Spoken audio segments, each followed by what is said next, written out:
محاورہ کے لغوی معنی گفتگو یا بات چیت کے ہیں۔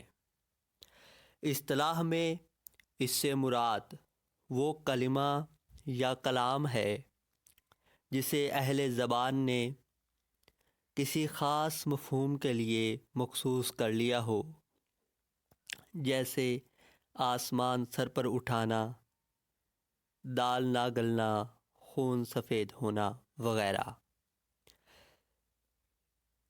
دو یا دو سے زائد لفظوں کا مجموعہ جو اپنے اصل اور حقیقی معنوں کی بجائے مجازی معنوں میں استعمال ہو، محاورہ کہلاتا ہے۔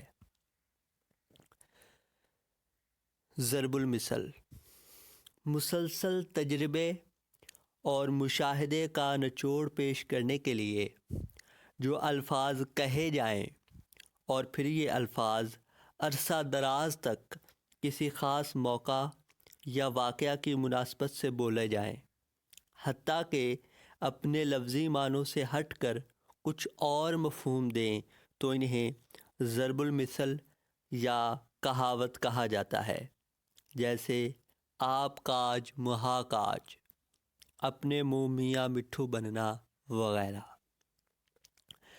محاورہ اور ضرب المثل میں فرق۔ نمبر 1، ضرب المثل تجربات کا نچوڑ اور کسی واقعہ کا نتیجہ ہوتا ہے، یعنی اس کے پیچھے کوئی نہ کوئی واقعہ موجود ہوتا ہے، جبکہ محاورے میں یہ چیز نہیں پائی جاتی۔